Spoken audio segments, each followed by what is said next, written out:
मेरी माँ आज भी अनपढ़ ही है।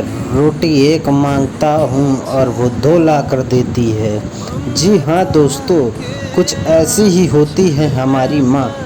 एक माँ सबकी जगह ले सकती हैं, मगर इस दुनिया में कोई भी माँ की जगह नहीं ले सकता।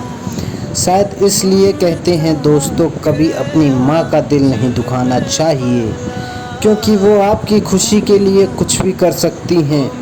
हर रिश्तों में मिलावट देखी है, कच्चे रंगों की सजावट देखी है, लेकिन सालों साल देखा है उस माँ को। उनके चेहरे पर न थकावट दिखी, न ममता में मिलावट दिखी। आज फिर गुजरा हुआ ज़माना याद आता है, मुझे घर का खाना याद आता है। दिन भर की थकावट जब भूख में बदलती है, तो वो प्यार से माँ का खिलाना याद आता है।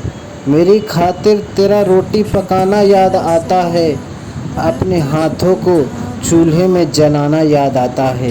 वो डांट डांट कर खाना खिलाना याद आता है, मेरे वास्ते तेरा पैसे बचाना याद आता है।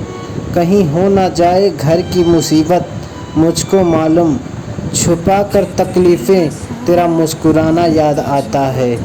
जब आए थे तुझे हम छोड़कर परदेस मेरी माँ, मुझे वो तेरा आंसू बहाना बहुत याद आता है। ज़िंदगी के सफ़र में हम बहुत आगे निकल जाते हैं, नए रिश्ते बनाते हैं, नए दोस्त बनाते हैं, और इतने ज़्यादा मसरूफ़ हो जाते हैं अपनी ज़िंदगी में कि उस माँ का हाल पूछना भी फुर्सत भी नहीं होती, एक फ़ोन करने का समय भी नहीं होता। हम उस माँ को भूल जाते हैं जिसने हमें 9 महीने पेट में रखकर पाला था। जब पूरी दुनिया आपका साथ छोड़ देगी, तब भी आपकी माँ आपका साथ कभी नहीं छोड़ेगी है मेरे दोस्त। इसलिए माँ को कभी भुला मत देना, माँ को कभी भुला मत देना। मेरी तकदीर में एक भी गम न होता, अगर तकदीर लिखने का हक मेरी माँ को होता।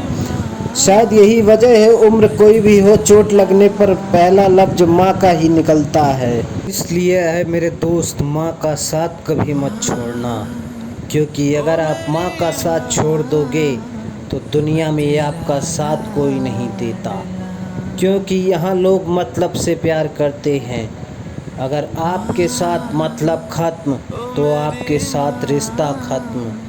तो दोस्तों, कभी भी अपनी माँ को भुलाना मत, ना ही अपनी माँ का कभी दिल दुखाना।